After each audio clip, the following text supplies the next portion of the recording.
Welcome to the Sales Prospectors Show, supported by Leaf, a sales rep and a 5,000 company, helping our clients grow sales by securing guaranteed appointments, qualified leads, and guaranteed contracts for their services and products across the U.S.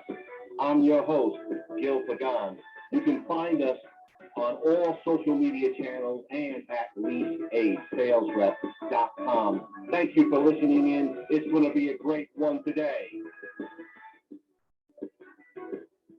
Oh man, I love doing this stuff. I love having conversations with thought leaders and people who are in the marketing and sales game, and we're going to have a great conversation today with Dan Frohnen, who is the CMO of UpKeep. That's right, UpKeep.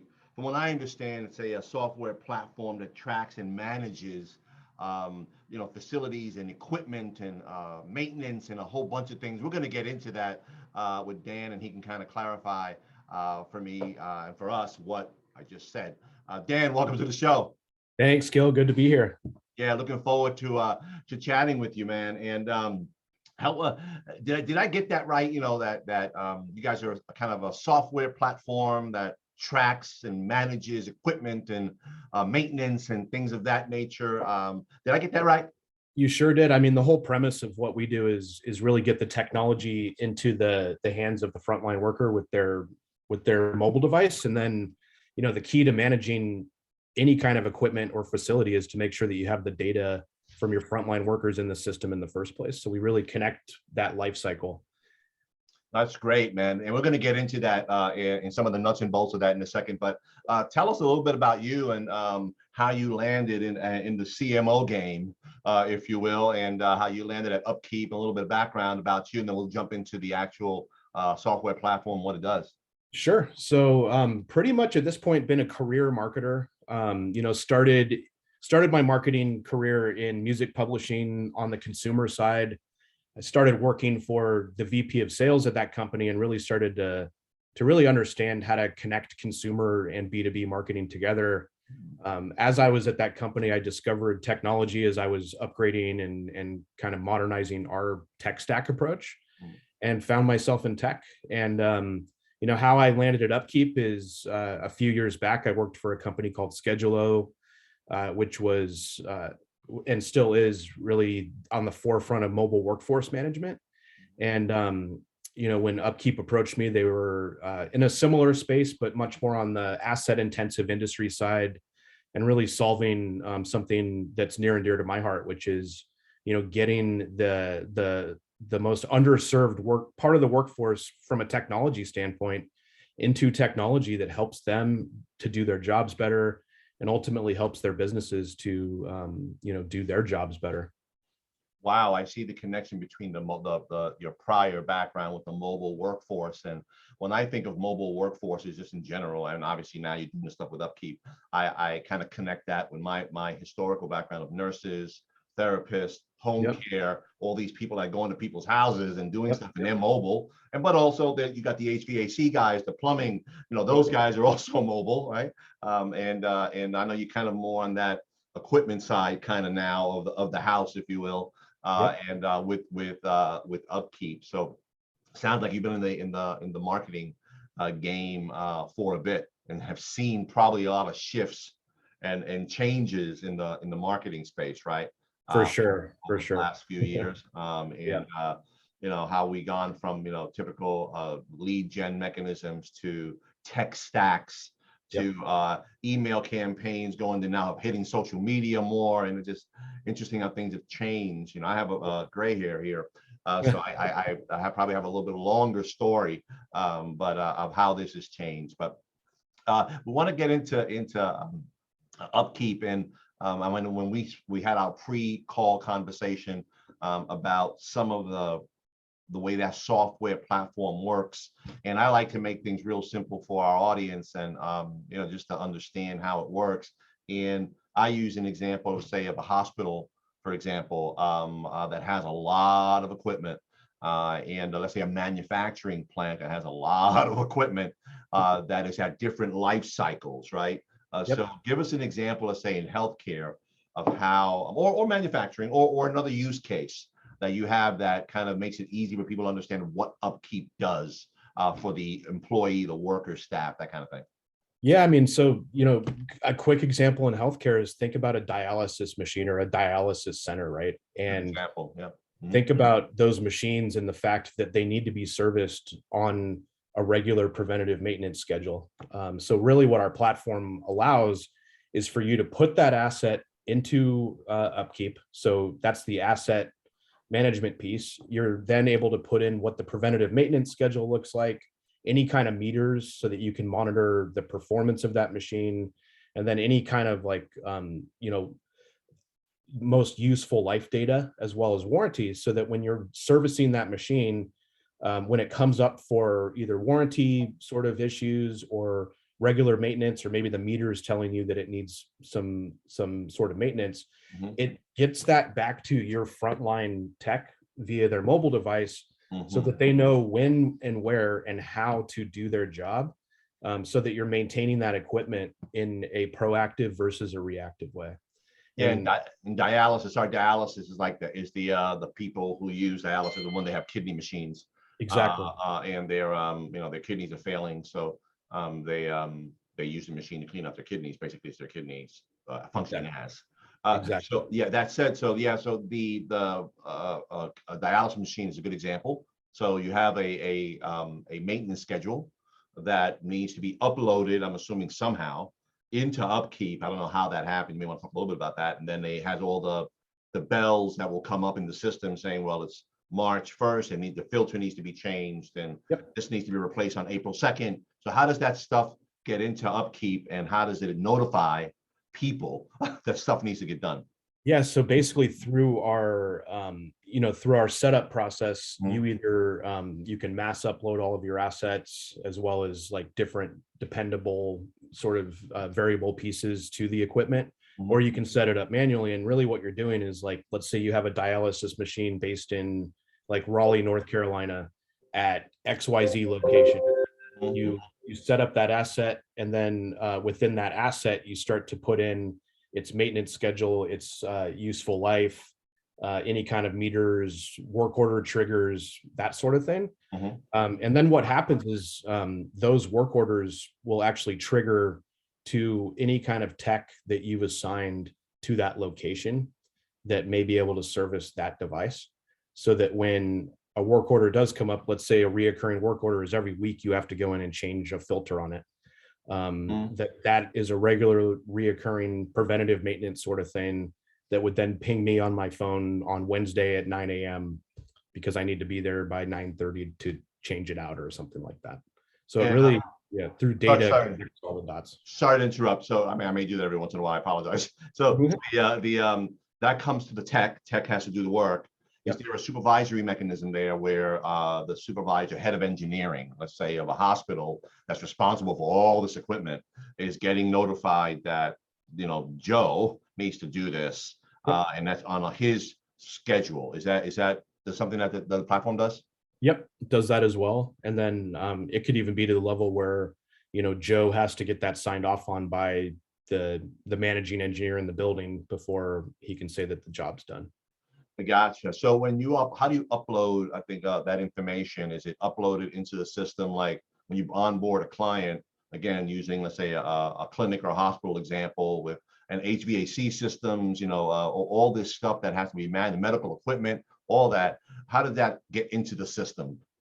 Yeah, so two different ways. One is, if the client has a master kind of spreadsheet or some sort of like, CSV of all of their equipment and, sub kind of data attached to that can be uploaded into our system. And then the second way is, you could actually just go into the platform and set up equipment in a bespoke way as well. So we can handle mass upload or bespoke.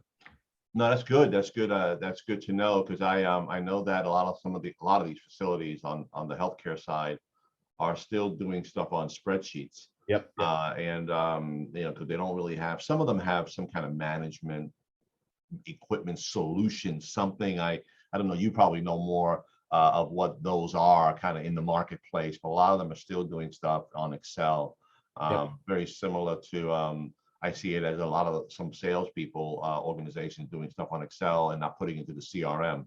So it's kind of almost like you're doing the same thing, putting it into a system that alerts you that something needs to be done, like the salespeople put into CRM, alerting them they had to be doing something. So exactly. I mean, it's solving really the same challenge, right? Which is to understand whether you're on the sales marketing side like us, or whether you're on the equipment and operations side, is connecting all the data so that you can understand the full life cycle and get to your end result a whole lot quicker than having to assume or, go and check another system to validate something.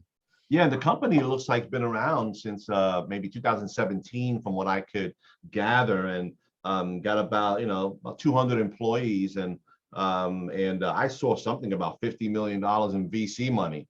Yep. So good for you. VC money is good and bad. I mean, so the guys hearing this, what do you mean it's bad, Gil? It's you got certain expectations, you got to meet certain benchmarks, you got board of advisors and all that kind of stuff, and but obviously somebody saw, and a group of people saw the possibilities and opportunities of the software platform in the marketplace. So I mean, clearly you're meeting some kind of need there.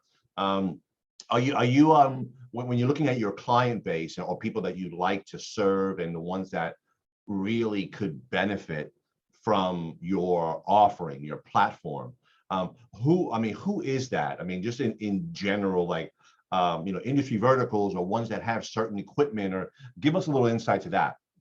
Yeah, so it's definitely asset intensive industries. It's any kind of industry that might have facilities where it's critical that those facilities are managed and maintained and turned around quickly. So think about dialysis centers has both of those things, right? Facility plus equipment. And really where we've seen the best success is food and beverage manufacturing, heavy industry manufacturing, any industry that has the equipment plus the constraint of frontline workers needing to be optimized, right? So think about everything that's happened with COVID and the strain that has started to happen with our contingent workforces, and people not being able to either go to work because they're locked out because of a health issue, or maybe having to work from home and having to start to monitor manufacturing and equipment more remotely. It's really what's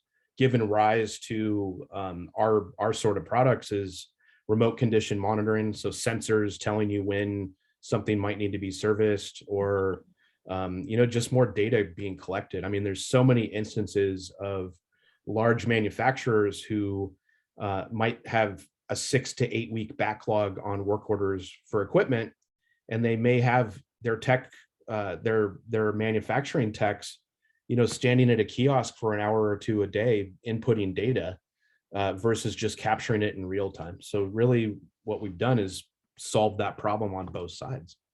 Yeah, I think of you say I guess asset intensive industries. So that also kind of dovetails into capital intensive, because assets and capital kind of exactly they go together. I know when we initially spoke, we spoke about those industries that have vehicles, just a lot of vehicles, and some of them, these large construction companies that have these massive earth movers, and they have 150 tractors, and they got 70, 80 trucks, and they have all this stuff. And I mean, I'm sure that I guess your platform would help managing all those, and all of their maintenance schedules and things like that, from the tires to the engines to the tune-ups to, you got to get rid of this truck has already 250 hours on it from a diesel perspective, or this equipment we need to look at another one before it fails, right? All that stuff would be also applicable with your platform. They can help, right? Absolutely. And then also, we would integrate into, if there's more of a fleet management need there, from, actually tracking the amount of hours that someone's driving, the speed in which they're driving, other kind of factors within the vehicle itself. We can ingest that data from some of those hardware manufacturers that run those sorts of sensors as well. Well, that's great. And I wonder if your platform, I don't know if you know this yet, is provides, once being used in this documentation helps with insurance coverage. Just from I'm just thinking insurance from you have all these equipment, that's all this, the insurance bill is high, right? Yep. Just to cover all this equipment, I wonder if maintenance schedules and all that kind of stuff help from an insurance perspective for discounts and, things like that. I'm just something that just came out of nowhere. Yeah. I don't know. What are your thoughts there? Yeah, I'm sure it does, from like validating that the equipment's been taken care of, that if there was like a blown out tire or something that required a claim, that the company had done their diligence and recorded that they had checked the tire pressure in accordance with warranty. All that stuff helps to verify and to back up the claim for sure. What about apartment buildings and property management kind of organizations that have these large, complexes across the United States, and sometimes they typically have local property management companies taking care of some of the local operations. Is that something that UpKeep would be able to help with those kind of apartment buildings and senior living, assisted living, which are all over which is basically an apartment building, really is what it is, at a high cost, right? So what are your thoughts on that? Yeah, that's a big use case for us, as well as facility and property management. And really, when we say asset intensive industries, when you're in a facility or a real estate management situation, each location is thought of as an asset. And then whatever needs to be done there, if there's like sub assets there, then those need to be serviced, and then any kind of equipment that is needed to do that is thought of as like parts and inventory. So definitely a big part of our business and how we help a lot of clients manage facilities at scale, for sure. Yeah, and that's obviously, real estate is, huge, and all the stuff that's in it. That's where UpKeep can definitely make an impact. So when a client or potential client prospect reaches out to the team, how does that go through the process? That person, that property manager, that medical facility, how does they determine need of that client? I mean, help us understand that process, and how do they connect with UpKeep and kind of get an assessment of, yeah, this works for you, kind of, oh, we're not the right fit for you, whatever that is. Yeah. So two ways, right? Like a lot of companies have an inbound demand gen machine, and people marketing side, right. Marketing side, and then we have an outbound machine where we will target people that we believe to be in market or engaged with us. And once they raise their hand and say, this might be right for us, help us. The first thing we do is we really believe in running a discovery process and really understanding what the pain points are, what the needs are, and then coming back with a custom demo. So not just a regurgitated demo that everyone's seen, but really going through a validation process and a demo process to show the technology for them in the way that would meet their needs. Because we believe in a configurable platform versus a one size fits all sort of solution. And then, based on that, if that's what works, then, typical deal process where we evaluate how many locations, how many techs, and then get them signed up. No, that's great. So you got a inbound, outbound process, a rep, could be AE, SDR, whoever it is, has that conversation initially, I guess, to screen, I'm assuming, and then do set up probably a custom demo. Yep. To identify, respond to their needs, and then go from there, obviously, and make the decision whether it makes sense for them. Exactly. And you're running a typical SaaS model, monthly kind of fee-based, cancel if you decide to cancel. That's a typical model. Yep. Okay. Is there startup fees or anything like that for a new onboarding of a client?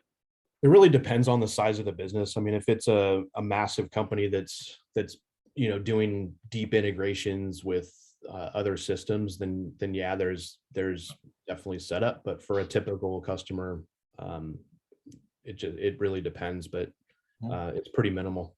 Okay, good. So right out the gate, it's going to be a minimal cost or no cost to get started.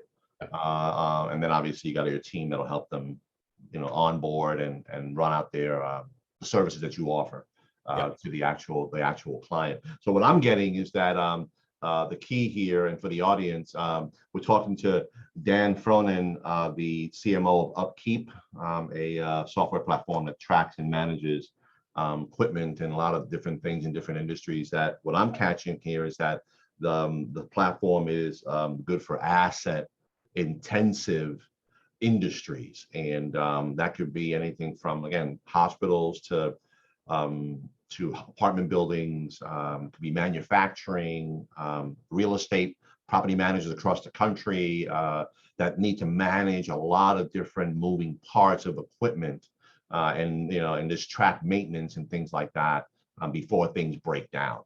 So it is, and God forbid, a dialysis machine is a very good example. That thing breaks down and you only got 3 of them in a facility, and one breaks down. I mean, and you got patients coming in, that's a problem. Yep. And they need dialysis 2-3 times a week, right? So it's a very, very good example. So it sounds like there's an opportunity here for those who are in certain verticals that are capital and intensive, asset intensive, that you got to track and manage all their equipment and stuff. So there's clearly an opportunity there for the C-suite, people who are managing that. The typical decision maker for your service, who is that typically? Yeah, so we really think about it in 3 different buckets. There's the maintenance team, the reliability team, and then the operations team. Yeah, and operations. Yep.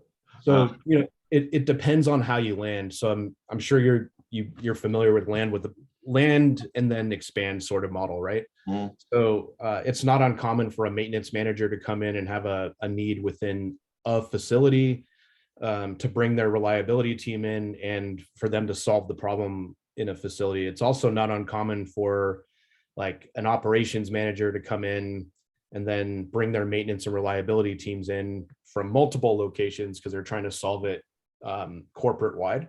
So we definitely see it in both ways.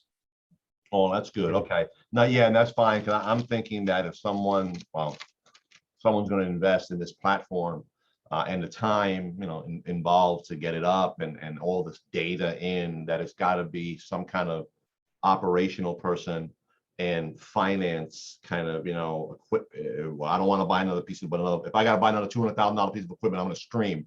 That kind of person. And then you got the person who has the pain point, which is the tech on the front end. How do I manage this stuff in my day-to-day operations, right? So I think that sounds good. Depends how you land in the organization. So it sounds like there's some opportunity there for these industries to connect with you. How do people reach out to UpKeep, our audience? How can they reach out to you, connect with you if they have a need and want to have just a preliminary discussion? Sure. UpKeep.com has all of our information. Whether you wanted to go through a web form or make a phone call, it's all there on UpKeep.com. Great. You guys are based out of where? Like, where does that land? Is it California? Is that where you are? Yep, California. So our HQ is in Los Angeles, but as with a lot of businesses now, we have a very distributed workforce in all different time zones here in the United States. Well, that's excellent. Well, now we get to the fun part of the discussion. And not that the other part wasn't fun. It's just more stuff of rapid fire questions about you. So if you had the choice of a coffee, hot or cold, or do you drink coffee at all?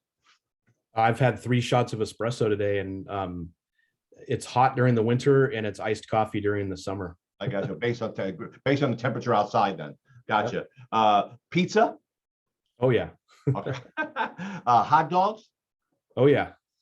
With ketchup or mustard? Both, preferably. All right. Hamburgers? Oh yeah. Oh yeah. All right. Now we're going down the right path here. So if you had to go anywhere, or you could go anywhere right now, and time and money, I know where you just came from, and time and money is not an issue. Where would you go? I would go back to Kauai and I would spend time in Honolulu. That's my favorite place on the planet. And just as you mentioned, just came back from there. Good for you. Good for you. I hope you had a great time there. I'm sure it was wonderful. So that said, if you had and this one, you have to kind of analyze a little bit. If you had a superpower that was given to you, and doesn't have to be business related, the answer, it can be personal, it doesn't matter. What would that superpower be? Gosh, it would probably be to to predict the future. Okay, all right, and that's fine. Predict the future for you. Before all this stuff with COVID, and even before that, even years before that, are you a Netflix, Hulu streaming kind of person, or are you like, no, I want to go in and have the real movie experience with the surround sound, having popcorn and soda? So my wife, it's funny, my wife and I cut the cord to cable back in, I think, 2010. So we've been streaming for years, but we always loved going to movies as well, just because it's a whole different experience. So I'm a fan of the theaters, and I'm a fan of streaming. Gotcha. No, yeah, me too. Very, very similar. I like to be out in the environment. It's a different experience than it is at home. I mean, home is nice, but it doesn't match it, I think, in my opinion. And as far as the when you're driving, or you're if you happen to do workout or not, whatever, if you're walking, are you listening to music? Are you listening to podcasts? What are you doing? Or you're not doing anything, and just like listening, just having air? Just I don't want to hear anything. Yeah, so a little bit of both. I try to do podcasts and music, and then recently started, when I'm walking in particular, trying to not have the music so you can hear the sounds and actually have moments of clarity. So yeah, it's kind of a mixture of all. And I gotcha. Well, listen, this was great. Enjoyed the conversation. We were chatting with Dan Frohnen, the CMO of UpKeep, doing some great work there. And you're obviously meeting a need in the marketplace. And we wish you the best in 2022, that you have a blowout banner year this year, picking up all the clients that you want to pick up and servicing them appropriately and doing a great job. We wish you guys the best. Thank you. Same to you. Enjoy the conversation.